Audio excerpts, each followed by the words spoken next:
大家好，这名网友说蔡大外宣说陆浩是贾庆林提拔的。这名网友回复：那么蔡某某是蔡徐坤的亲哥哥，你信吗？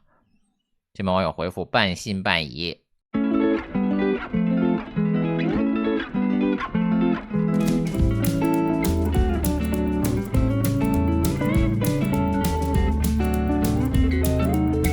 这名网友说那也没什么，起码不是在洗。这名网友回复：但是他说陆浩会在内蒙古担任书记。我的回复是：陆浩是贾庆林提拔，这个说法没有错，我没有说到这一点。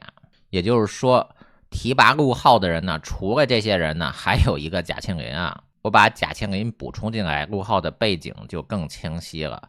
这个问题也很关键啊。贾庆林，我反复说，就是戏包子的主线剧情啊。戏包子是总书记。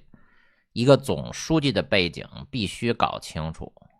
陈毅的大秘古墓提拔的贾庆林，贾庆林提拔的戏包子。贾庆林和江泽民一毛钱关系都没有啊，从北京这里就可以看出来。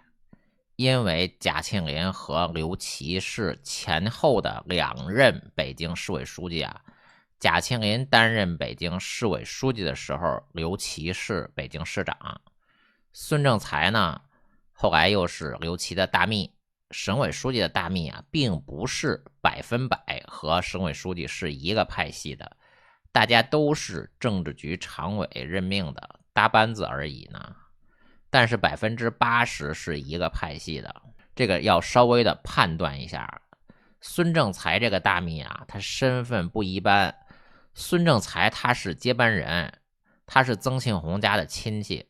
所以有了孙政才的背书呢，刘奇必须是江泽民的人。孙政才是江泽民的接班人，那江泽民怎么能放心把接班人交给外人培养呢？刘奇确认是江派呢，那么刘奇在北京和贾庆林又有多次的交手交锋。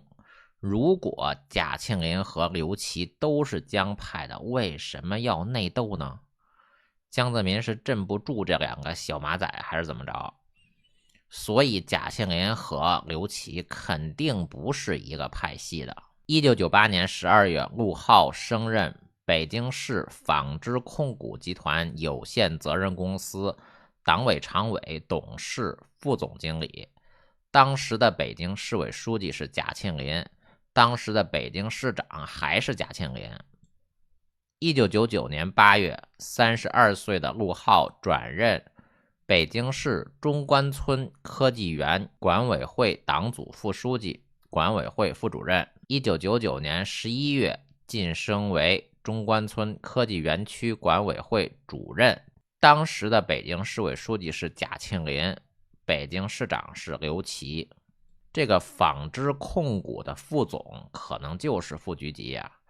中关村管委会副主任也是副局级，但是中关村管委会副主任这个副局级肯定比一个国企副总的副局级权力大。中关村管委会主任应该就是正局级。陆浩提拔国企副总的副局级的时候，贾庆林有半年的时间，北京市委书记和市长一肩挑。陆浩后面这个中关村管委会的正局级也是贾庆林提拔的，不是刘奇提拔的。因为陆浩提拔副局级的时候，刘奇就不在北京。也就是说，陆浩的副局级和正局级都是贾庆林提拔的。他们还是挺喜欢用一肩挑这个时间节点的这个机会来提拔官员的。朱镕基上海市委书记和上海市长一肩挑的时候提拔的韩正啊，戏包子就是贾庆林提拔的，陆浩还是贾庆林提拔的。那么陆浩和戏包子就是货真价实的一家人啊，而且陆浩的辈分很高，和戏包子是一个辈分的。贾庆林和刘奇呢，在北京有多次的交手，2个人水火不相容啊。后来刘奇和王岐山也是多次交手，贾庆林和王岐山、戏包子他们3个是一家人。王岐山就曾经把给北京公务员涨工资的文件，事先也不告诉刘琦，直接转给刘琦，让刘琦签字呢，刘琦他就不签字。现在的广西书记陈刚呢，四中全会可能要进政治局。陈刚是江泽民的扬州老乡，当年在北京的时候呢，刘琦要提拔陈刚，贾庆林他就不让提拔，最后给陈刚安排一个冒促会。后来贾庆林从北京走了，刘琦才能提拔陈刚担任朝阳区的区长和区委书记啊。贾庆林提拔的房山区长张孝廉呢，后来被刘琦赶出了北京。张孝廉是2024年10月21日被抓的。当年张孝廉担任北京市房山区区长的区长助理，周家斌呢也是贾庆林提拔的，也被刘琦给赶出了北京啊。2024年12月28日，周家斌被抓。周家斌去广西，他也是投靠曹伯淳的。我把这个关系给大家捋顺呢。陈云呢，就是重工业部的第一任部长。陈云绝对称得上教父这个称号啊。细包子派系的所有官员，归根到底都是陈云提拔的。陆浩呢，一开始也是陈云看上的。重工业部呢，分拆为冶金工业部、化工部和建材部。冶金工业部的第一任部长王鹤寿就是陈云的政治秘书，王鹤寿检举揭发的胡耀邦，那就是陈云指使的嘛。第二任部长吕东呢，也是陈云的马仔，这不是很明显吗？1964年到1970年，刘少奇、邓小平都被打倒了，吕东他没事儿，就说明吕东呢是周恩来的马仔，国务院就是周恩来的地盘嘛。刘琦呢，就是冶金工业部最后一任部长，铁打的营盘流水的兵嘛。冶金工业部也不是陈云家开的，江泽民他也要往里面塞人呢。冶金工业部呢，1980年代还有一个副部长叫做周冠武，那就是这个邓小平塞进去的。周冠武的儿子周北方和邓小平的儿子邓志方合伙开了一家公司，叫做首长四方。现在的青海常务副省长张锦刚就是周冠武的子徒孙啊。那他就是邓小平、胡锦涛派系的。这邓家和江家江民恒的合影啊，已经说明了一切。江泽民和胡锦涛合作了，但是这个邓志方啊是没法再出来了。就说吕东啊，就是陈云的马仔，吕东提拔的朱镕基呀。朱镕基2005年7月16日在人民日报发表文章，朱镕基冒号风范永存，纪念吕东同志诞辰90周年啊。朱镕基他自己写的一清二楚的。吕东担任第三机械工业部部长期间提拔的国营331厂的曹伯淳，曹伯淳担任大连市委书记期间的大连市长是薄熙来。就薄熙来唱红打黑的总后台就是李鹏、朱镕基、吴邦国、贾庆林、宋平啊。曹伯淳在广西提拔的周家斌呢，2024年12月28日被抓。周家斌曾经的上级张孝廉呢，2024年10月21日被抓。就贾庆林提拔的张孝廉、周家斌和细包子。曹伯淳在广西提拔的金湘军呢，2025年4月12日被抓。胡锦涛还是心慈手软呢，还让金湘军过年呢，还让金湘军开二会呢。现在看再抓只能抓贾庆林啊，你要么把朱镕基给抓了。2003年呢，35岁半的陆浩担任北京市副市长。2008年5月，41岁的陆浩担任共青团第一书记的。陆浩这两部呢，还是贾庆林提拔的。陆浩就妥妥的是贾庆林的马仔呀。因为当时的政治局常委吴邦国排第2，贾庆林排第4啊。那也可以说陆浩是吴邦国提拔的，也可以说是贾庆林提拔的。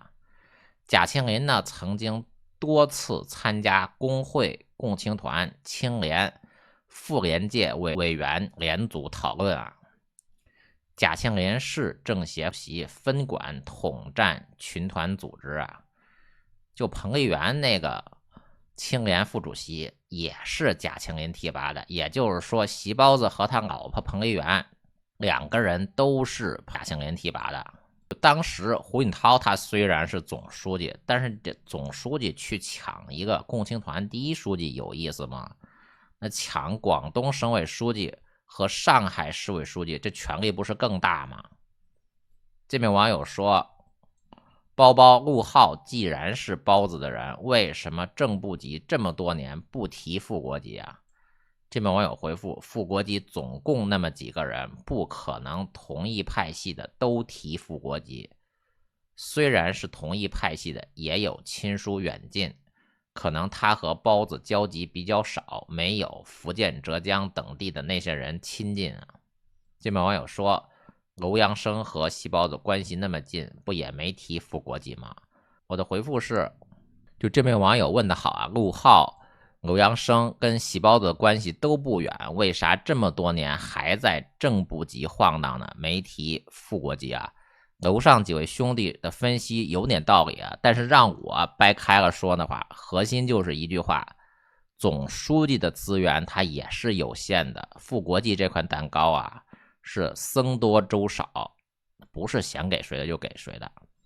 就先说陆浩为什么没有升任副国级呢？陆浩呢，35岁就当了正部级，妥妥的席包子嫡系呀。陆浩是贾庆林提拔的，副局、正局、副部、正部都是贾庆林提拔的。那席包子他也是贾庆林提拔的。席包子和陆浩2个人是同门的师兄弟呀。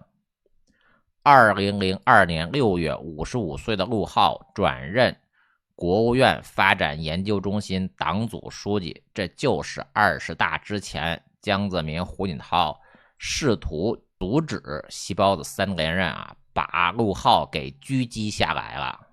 这就证明20大之前的政治斗争是真实存在的。那2021年北戴河会议开出了3条人命，还说没有北戴河会议吗？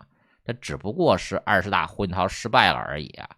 但是如果没有20大之前的政治斗争啊打底作为基础，那么现在也不可能把何卫东和苗华都给抓了。这是一次长期的艰苦卓绝的政治斗争啊。副国级这种东西不是资历够就可以了，总书记手里的位子就那么几个啊，政治局委员、国务院副总理、全国政协副主席呢，还有3个派系去分去抢，就数数总共才几个坑。就像我之前说的，副国级在总书记手里也是稀缺资源，哪怕是亲信也得排队啊。就再看着楼阳生啊，河南的一把手，跟包子的关系够铁了吧，照样没有副国级，为啥？还不是总书记的资源有限啊。